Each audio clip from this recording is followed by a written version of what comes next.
Ya, dulu di kota namanya Payakumbuh. Ayahanda saya, nah ini saya minta izin untuk nyantri. Beliau bilang gak usah, gak ada duitnya. Di MTSN aja gitu. Kebetulan dekat kampung ibu saya. Karena patuh kepada orang tua, saya kasihan ketika orang tua mengatakan hidup susah nak gitu. Padahal PNS, tapi susah gitu zaman-zaman itu. Akhirnya saya kuliah di MTSN. Tapi pengen bisa baca kitab. Waktu kelas 1 MTS, pelajaran yang paling saya benci itu Quran dan hadis. Yang kedua bahasa Arab.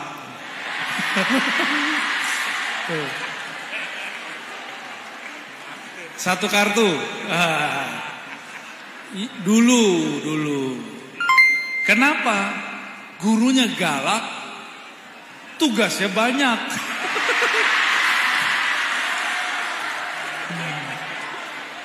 Yang paling saya takut itu disuruh ngapal. Padahal ngerti kagak. Ngerti enggak, disuruh ngapal. Gimana mau ngapal gak ngerti? Jadi kalau guru itu masuk, saya udah tersiksa dulu. Kayaknya hidup tersiksa selama setahun. Namun di kelas 2, jadi saya dulu suka tengkar. Dulu kan jawara kecil, kerjanya nonjok orang dulu. Sampai nilai akidah akhlak saya paling tinggi di bawah 4. Tanya sama guru saya itu udah meninggal, nilai saya 4. Jangan diikutin ya. Kalau 4 tuh naik kelas gak tuh Pak? Gimana Pak Kepala? Kalau 4, nilai 4 naik kelas gak? Gak naik. Tapi dengan syafaat saya bisa naik. Kelas 2 saya gelisah. Dulu niatnya pengen bahasa Arab, tapi kok sekarang benci bahasa Arab. Niatnya mau ngapal Quran, kok benci sama guru Quran. Akhirnya saya dengan kawan saya yang suka main kartu sama main main catur. Catur, kartu saya dulu main gitu dulu. Kalian jangan ditiru ya. Main catur bagus. Lagi main, kepikiran lah kita mau main-main. Mainnya kemana? Mampir di sebuah musola. Canggih ya? Karena di situ ada orang cantik. Yang cantik ini ngaji. Ngaji apa? Ngaji terjemah Al-Quran. Ikutlah kita. Awalnya ngelirik. Lama-lama gak ngelirik dia, ngelirik Quran doang. Alhamdulillah. Gak tahu tuh nasib AWW sekarang gimana ya. Nasib perempuannya sudah gak ngerti gimana. Udah berapa anaknya, gak ngerti deh. Yang ngerti sekarang Qurannya ayat berapa, surat apa, itu insya Allah bisa. Jadi mulai dari pemandangan yang indah kepada ilmu yang lebih indah. Dari situlah setiap Rabu malam Kemis saya latihan menerjemah Al-Quran. Ternyata asik. Dari situ semua yang ada dalam buku bahasa Arab MTS saya bisa tahu terjemahannya. Bahkan mengalahkan gurunya. Gurunya dia harus lihat kamus dulu baru tahu artinya. Saya kelas 2, saya terjemahkan yang kelas 3. Dulu kejadian begitu. Sombong gak tuh? Sombong benar dulu. Saya bilang, guru bahasa Arab bohong. Gaya doang galak, padahal nutupin kekurangannya, ya enggak? Tapi kalau di kota Kediri enggak. Ya, guru bahasa Arabnya dulu pernah belajar Alfiyah. Ya.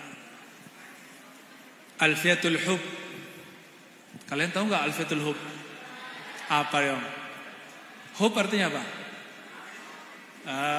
Nggak lolos bahasa Arab. Ya udahlah. Kelas 3 saya dengar ada sekolah MAKN. Dulu ada MKN nih, Pak Kanwil, bener? Masih ada. Saya cobalah curi-curi bukunya dari kawan. Ada nggak bukunya? Kita coba baca. Loh, kok saya bisa nerjemah? Terus kami dulu karena sering hunting ke surau-surau. Dulu saya kan karena nyantri, jadi perginya ke langgar, ke surau, musola. Tapi bedanya surau musola di tempat kami itu kiainya dulu bisa baca kitab, bukan hanya mimpin yasinan. Dulu masuklah saya di salah satu surau, gudangnya sudah rusak. Masuk ke dalam biasa pengen cari harta karun. Anak kecil kan pengen cari harta karun, habis buat game. Habis main game mencari harta karun. Kami carilah, ketemulah beberapa kitab kuning gundul. Saya masih ingat judulnya Tazkirah, Mukhtasar Tazkirah karya Imam Abdul Wahab Sya'rani, mengikhtisar kitab Imam Qurtubi. Saya buka kitabnya, masih kelas 3 MTSN. Saya buka, loh kok saya bisa baca kitab? Padahal belum belajar kitab kuning. Oh, di situ mulai semangat masuk MAKN. Ya. Maka sampai sekarang saya jadi santri. Jadi habis tamat MAK, saya kemudian nyantri di Jakarta kepada Imam Besar Istiqlal yang lama, Allahyarham, Syekhuna Ali Mustafa Ya'qub. Beliau mengajarkan kitab hadis. Saya nyantri 4 tahun ditambah ngabdi selama 11 tahun. Jadi berapa tahun? 9 tahun, 11 tahun. Jadi jadinya 15 tahun. Tiap hari dengerin orang ngomong bahasa Arab, tapi hidungnya pesek-pesek. Tiap hari. Yang mancung, ini namanya mancung.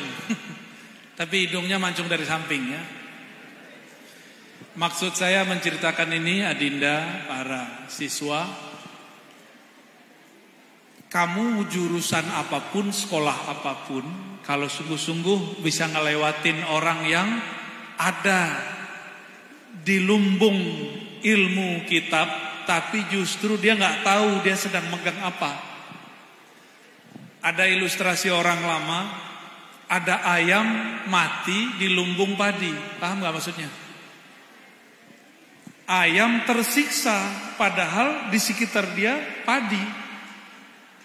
Sekarang banyak santri, dia baca kitab, dia belajar, tapi dia gak paham yang dia pelajari itu semuanya mutiara-mutiara dunia akhirat. Akhirnya banyak santri tersiksa belajar baca kitab. Seperti kalian tersiksa belajar bahasa Arab. Yang tersiksa angkat tangannya. Waduh, banyak sekali. Yang lagi jatuh cinta angkat tangannya. Waduh. Kirain Pak Kanwil, Kak Kanwil bakal angkat tangan. Baik. Kenapa saya tanya jatuh cinta? Saya bisa bahasa Arab karena cinta sama gurunya. Bukan karena dia cantik, bukan. Jadi saya senang dulu sama guru, baru ilmunya masuk tanpa ada halangan. Jadi kalian yang membenci bahasa Arab, yang tersiksa dengan bahasa Arab, coba mulai mengenal gurunya dengan rasa cinta. Nanti gak perlu ngapal. Ingat guru, langsung ingat kaidah bahasa Arab. Percaya gak? Kalian gak usah percaya ya. Baik. Karena kita kajian Isra Mi'raj, ini semua ada kaitannya. Nabi Muhammad SAW suatu malam beliau Tiba-tiba didatangi Jibril. Hadis Imam Bukhari dan Muslim. Diangkat lalu dibawa ke depan Ka'bah. Sampai di depan Ka'bah, karena Jibril ini cahaya, dia membedah jantung kolbu daripada Nabi Muhammad secepat cahaya, maka tidak ada yang terluka. Diambil jantungnya, dibersihkan, dimasukkan air. Karena itu malaikat disebut air di kalangan malaikat, maknanya bukan air. Apa makna air di kalangan malaikat? Hei, para jombloan, jomblowati. Kalau air di alam malaikat itu artinya iman dan hikmah. Apa artinya? Jadi ketika dituang ke dalam kolbu Nabi, masuklah iman dan hikmah. Itulah yang membuat kolbu hidup. Jadi kolbu kalian, hati kalian bakal mati kalau nggak masuk iman dan hikmah. Maka stres belajar bahasa Arab. Aneh kan orang Islam sholatnya pakai bahasa Arab, tapi nggak bisa bahasa Arab. Aneh nggak? Jadi waktu teman saya hafiz Quran, dia hafiz Quran, tapi ditanya sama orang Arab, ini artinya apa? Ini artinya apa? Dia nggak ngerti. Jadi orang Arab tuh bingung sama kita, bisa baca, bisa hafal, tapi nggak ngerti. Coba hafal nggak? Kul huwallahu, artinya apa? Kul huwa Allah min syarril waswas. Ya udah. Walan tardha ankal yahud. Oke, saya qulu sufaha. Apa artinya? Bingung kan? Ya. Saya seumuran kalian sudah bisa menerjemah. Jadi kelas 2 sanawiyah sudah bisa menerjemah Al-Quran dari awal sampai akhir. Kelas 2. Alhamdulillah. Shadaqallahul. Lalu Nabi SAW didatangkan seekor binatang, kata orang, tapi saya tidak sepakat. Hanya disebutkan kendaraan, rikabun, bernama buruk. Ukurannya lebih rendah daripada kuda, lebih tinggi daripada keledai. Tidak disebutkan di situ kendaraan berarti binatang, hanya disebutkan rikabun. Maka ini satu semacam pesawat lah. Disebut buruk karena kecepatannya seperti kilat. Sudah pernah ngeliat kilat di langit sebelum hujan? Cepet gak? Seperti itu lebih kurang. Nabi kemudian naik ke buruk. Nah, ini kalian jangan terjebak. Nabi itu cahaya, gelarnya nurun ala nur. Tadi baca itu gak? Sohibul Hadra baca itu gak? Nurun ala nur. Nur cahaya berlapis cahaya. Lebih cepat cahaya daripada kilat. Tapi kenapa Nabi sang cahaya mengendarai kilat bernama buruk? Nabi gak butuh buruk. Nabi kalau mau terbang beliau dengan cahayanya. Tapi itulah yang disebut usaha. Jadi kita kalau mencapai sesuatu mesti ada usaha. Jadi sebenarnya buruk yang bawa Nabi atau Nabi yang bawa buruk?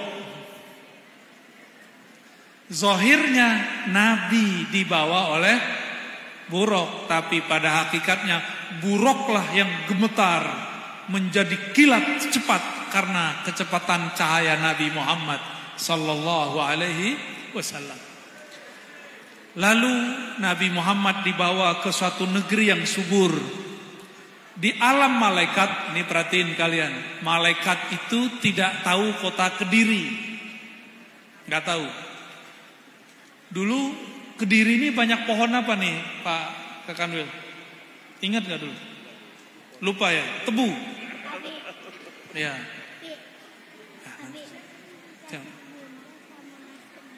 Oh ya. Sorry ada iklan ya. Jibril tidak pernah belajar GPS.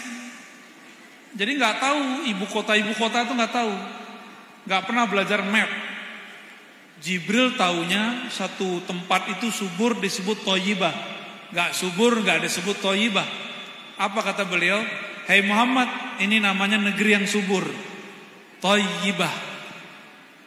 Sholatlah di sini 2 rakaat, nanti engkau akan diizinkan hijrah ke tempat ini. Maka kalau Jibril ke Indonesia, dia nggak tahu nama Indonesia, dia taunya negeri Jawi. Negeri apa namanya? Jawi. Jadi di sana belum diupdate, ya, namanya masih nama lama, Jawi. Apa kata Jibril? Muhammad, ini namanya kota subur, Thayyibah. Padahal namanya saat itu kota Yasrib. Apa nama kotanya? Yasrib itu nama dari pendiri desa di kota yang subur itu. Disuruh sholat 2 rakaat. Nah, makanya sunnah. Ini kalau kalian datang ke suatu tempat yang baru, ingin dijadikan tempat yang berkesan, sholat 2 rakaat di situ. Ya. Terus terbang lagi kemana? Ke Tursina. Nabi Muhammad itu masih hidup nggak? Waktu itu masih hidup. Tapi beliau melihat Nabi Musa sholat di dalam kuburnya. Padahal Nabi Musa sudah mati. Yang mati tubuhnya, ruhnya tidak mati. Oke, ini ada ini sholat cari pahala ya. Benar. Khusyuk nggak sholatnya? Ibu-ibu, ibu guru nih ini sebelum siswa ya. Bu guru, Pak guru, sholatnya khusyuk nggak? Khusyuk apa kusut? Kayaknya yang kedua ya. Kalau ibu guru, pak guru tidak khusyuk, gimana muridnya mau khusyuk?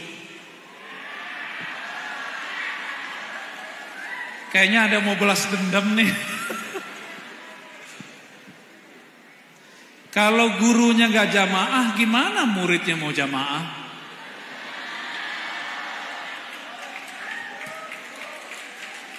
Ini kalian senang amat ya? Itu tamparan untuk saya kan juga guru ya. Nabi Muhammad SAW melihat Nabi Musa sholat. Itu sholat cari pahala atau bukan? Itu kenapa tuh di atas? Anda turun sini. Hei turun. Kurang ajar namanya itu.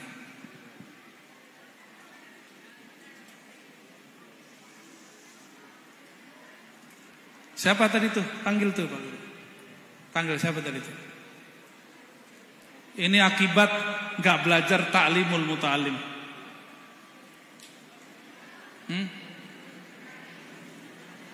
Di pesantren mana ada orang berani kayak kamu? Gak ada yang berani kayak kamu barusan. Karena kita di pesantren ngaji kitab adab namanya ta'limul. Mohon nanti bulan puasa diadain kajian kitab itu, ya. Nanti undang ustadz dari pesantren atau guru yang pernah ngaji kitab itu, ajarin ke mereka. Biar tahu adab jadi murid. Wajar kalau kamu nggak bisa bahasa Arab, ya nggak? Jadi sekali saja saya tidak beradab kepada guru dan guru tersinggung, itu maqtu'an kal barakah, keberkahan putus dari kalian. Saya kesal dikit sama guru, ilmunya habis. Kesal dikit sama guru, saya nggak bisa terima ilmu apapun dari dia. Apalagi ngomongin guru di belakang. Nih kalian yang ngomongin guru belakang, kelihatan wajahnya itu ya. Itu nggak akan bisa nyerap apapun dari guru. Walaupun sholatnya 1000 rakaat, nggak penting itu, ya. Baik. Coba lihat adabnya Nabi Muhammad SAW. Lebih mulia Nabi Muhammad atau Nabi Musa? Nabi Muhammad. Tapi Nabi Muhammad meskipun lebih mulia, ketika ketemu Nabi Adam, Nabi Yahya, Nabi Isa, itu sangat beradab, baca salam. Mereka yang tua-tua ini, nabi-nabi yang tua-tua ini ketika nyambut Nabi juga sangat hormat. Jadi untuk apa kalian cium tangan guru di depan, di belakang ngomongin, ya? Ini kebanyakan anak negeri begitu, Pak Kakanwil. Puasa ada pesantren kilat gak? Ada Pak Kepala. Ada pesantren kilat gak bulan puasa? Ya, kalau bisa diajarkan ta'limul muta'allim, ya. Baik. Nabi Muhammad sallallahu alaihi wasallam kemudian beliau diperjalankan ke suatu tempat namanya Bait Lahmin atau Bait Lahem. Di situ dikasih unjuk, apa kata Jibril? Ya Muhammad, disinilah Nabi Isa dan ibundanya Maryam. Siapa? Nabi Isa dan ibundanya Maryam. Setelah itu beliau diantarkan masuk ke Al-Masjidil Aqsa. Masuk Al-Masjidil Aqsa, ini jumlah kita ada berapa? Ada 100.000? Gak ada ya. Nabi masuk ke komplek Al-Masjidil Aqsa, di situ ada 124.000 para nabi. Ada jumlahnya berapa? 124.000 para nabi. Apa yang dilakukan Nabi Muhammad SAW di sana? Ini sholat yang keempat kali. Jadi setiap tempat tadi Nabi sholat. Nabi sholat di sana. Nah, pendek cerita, mood saya udah habis nih. Maaf ya. Beliau diangkat ke aras Allah, beliau sujud di sana. Itulah sholat yang kelima. Itulah yang turun nanti jadi sholat 5 waktu. Ya. Jadi sholat 5 waktu itu diambil sejarahnya dari Nabi istilah kalau dalam ilmu sekarang disebut penandaan. Nabi memberikan tanda di setiap tempat. Pertama di Madinah, yang kedua di Tur Sina, yang ketiga di Bethlehem, yang keempat di Masjid Aqsa, yang terakhir Nabi sujud di mana? Di Aras. Jadi di Aras itu bukan tempat pertemuan, itu keliru besar. Jadi nanti ini Adinda ini, adik-adik ini bakal kalau keluar dari sekolah ini akan mendengar ada ustadz ngomong Tuhan ada di langit. Nih hati-hati ya. Nabi dari langit pertama sampai langit ke-7 tidak bertemu Allah. Coba apalin, tulis. Langit pertama ketemu Nabi Adam. Langit kedua ketemu Nabi Isa dan Yahya. Langit ketiga ketemu Nabi yang paling ganteng sealam semesta, Nabi Yusuf. Keempat ketemu Nabi yang duluan masuk surga gak mau keluar lagi, Idris. Kelima ketemu Nabi yang paling panjang jenggotnya, yang dipegang sama Nabi Musa, Nabi Harun. Nabi siapa? Jenggotnya gak ada apa-apanya jenggot saya. Jenggotnya sampai ke pusernya. Langit ke-6 ketemu Nabi Musa. Langit ke-7 ketemu Nabi Ibrahim. Coba ulangi. 1, 2, 3, 4, 5, 6, 7. Wah, hafalannya lumayan. Alhamdulillah. Ketemu Allah nggak di situ? Ini hadis Bukhari dan Muslim. Tiba-tiba ada sebuah hadis, seorang perempuan budak, IQ-nya kurang bagus. Kata Ibnu Hajar, naqisatul aqli, akalnya kurang. Dalam riwayat itu ditanya, Aina Allah, di mana Allah? Dijawab oleh perempuan ini, fis sama, di langit. Berdasarkan itu ada sekelompok aliran mengajarkan bahwa Tuhan ada di langit. Nanti kalau kalian cari di YouTube ketemu tuh. Itu ajaran bertentangan dengan hadis Isra dan Mi'raj. Hadis Isra dan Mi'raj lebih dari satu. Dan hadisnya banyak sekali, tidak satu pun menyebutkan Allah bertempat di langit. Bahkan tidak satu pun hadis mengatakan Allah bertempat di aras. Tidak ada. Nabi kalau mau ketemu Allah nggak perlu naik ke aras, bisa ketemu di mana aja. Gitu ya. Di aras apa yang diturunkan Allah kepada Nabi? Diturunkan salah satunya surat Al-Fatihah. Makanya sholat syarat wajibnya, syarat jadi rukunnya, bukan lagi syarat. Rukunnya apa?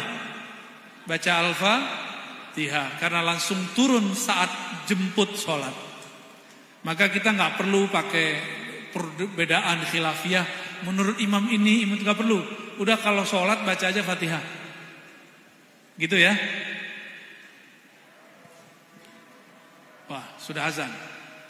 Alhamdulillahirabbil. Intinya Isra Mi'raj itu dimulai dari membersihkan hati. Jadi kalian sebelum belajar coba istighfar dulu. Kali buruk adab kepada guru, semoga dibersihkan.